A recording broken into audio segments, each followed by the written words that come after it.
Hello, I'm Philip Sneller. Welcome to Window on the Word. Today, let's listen together to Luke chapter 6. And it came about on a Sabbath that he passed through standing grain, and his disciples were plucking the heads of grain, rubbing them in their hands, and eating them. And some of the Pharisees said, "Why are you doing what is not permitted on the Sabbath?" And Jesus answering them said, "Have you not read what David and those with him did when he was hungry? How he entered the house of God, and having taken the bread of the presentation, he ate and gave to those with him, which no one is permitted to eat except only the priests?" And he was saying to them, "The Son of Man is Lord of the Sabbath." And it came about on another Sabbath that he entered the synagogue to teach. And the man was there, and his right hand was paralyzed. And the scribes and Pharisees were watching him closely, whether he would heal on the Sabbath, that they might find a reason to accuse him. But he knew their thoughts. And he said to the man whose hand was paralyzed, "Come and stand in the midst." And he rose and stood. And Jesus said to them, "I ask you whether it is permitted on the Sabbath to do good or to do evil, to save a life or to destroy it?" And having looked around at all of them, he said to him, "Stretch out your hand."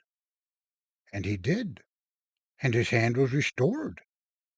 And they were filled with fury, and they were discussing with one another what they might do to Jesus.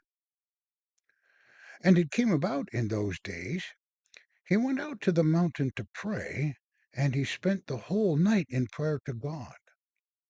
And when day came, he called his disciples to himself, and he chose 12 of them, whom also he called apostles: Simon, whom he called Peter, and Andrew his brother, and James and John, and Philip and Bartholomew, and Matthew and Thomas, and James son of Alphaeus, and Simon, who was called a Zealot, and Judas son of James, and Judas Iscariot, who became a traitor. And having come down with them, he stood on a level place. And a large crowd of his disciples, and a great number of the people from all of Judea and Jerusalem, and the seacoast of Tyre and Sidon, came to hear him, and to be healed from their diseases. And those troubled by unclean spirits were healed, and the whole crowd was trying to touch him, because power was going out from him, and was healing everyone. And having lifted his eyes to his disciples, he was saying, "Blessed are the poor, because yours is the kingdom of God. Blessed are those who are hungry now, because you will eat your fill. Blessed are those who weep now, because you will laugh. Blessed are you when people hate you, and when they exclude you, and heap insults upon you, and spurn your name as evil because of the Son of Man. Rejoice in that day, and spring about, for behold, your reward is great in heaven. For their ancestors were doing these same things to the prophets. But woe to you who are rich, because you have received your full consolation. Woe to you who are full now, because you will be hungry. Woe to you who laugh now, because you will grieve and weep. Woe to you when all people speak well of you, for their ancestors were doing these same things to the false prophets. But I say to you who listen, love your enemies, do good to those who hate you, bless those who curse you, pray for those who abuse you. To one who strikes you on the cheek, offer the other also. And from the one who takes away your outer garment, do not withhold your shirt either. Give to everyone who asks you, and from one who takes your things, do not ask for them back. And just as you wish people to do for you, do the same for them. And if you love those who love you, what credit is that to you? For even sinners love those who love them. But also, if you do good to those who love you, what credit is that to you? Even sinners do that. And if you lend to those from whom you expect to receive, what credit is that to you? Even sinners lend to sinners in order to receive back equal.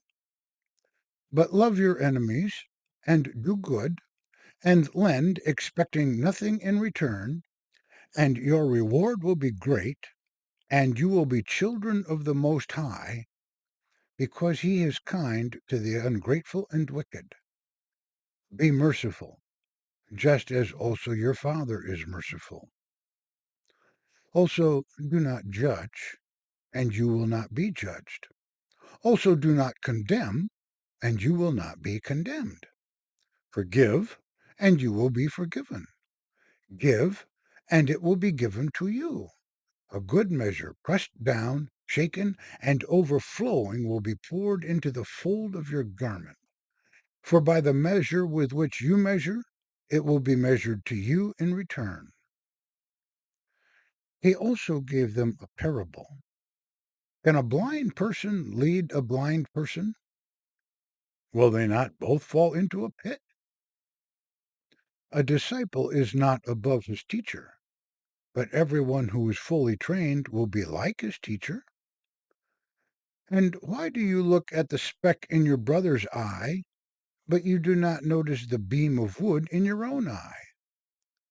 How can you say to your brother, "Brother, let me take out the speck that is in your eye," when you yourself do not see the beam of wood in your own eye? Hypocrite! First take out the beam of wood that is in your eye, and then you will see clearly to take out the speck that is in your brother's eye. For a good tree does not produce decayed fruit. Neither, on the other hand, does a decayed tree produce good fruit. For each tree is known by its own fruit. For one does not collect figs from thorn plants, neither does one harvest grapes from a thorn bush. A good person produces good from the good treasured up in his heart, and the evil person produces evil from the evil stored up in his heart. For out of the abundance of the heart his mouth speaks. Why do you call me Lord, Lord, and do not do what I say? Everyone who comes to me and hears my teachings and does them, I will show you what he is like. He is like a person who, building his house, dug and went deep, and laid a foundation on the rock. And when high water came and the river burst against that house, it was not able to shake it, because it was well built. But the one who has heard and has not acted on them is like a person who has built a house on the ground without a foundation. The river burst against it, and immediately it collapsed, and the ruin of that house was great. Thank you for listening. To God be the glory, and may his grace be with you.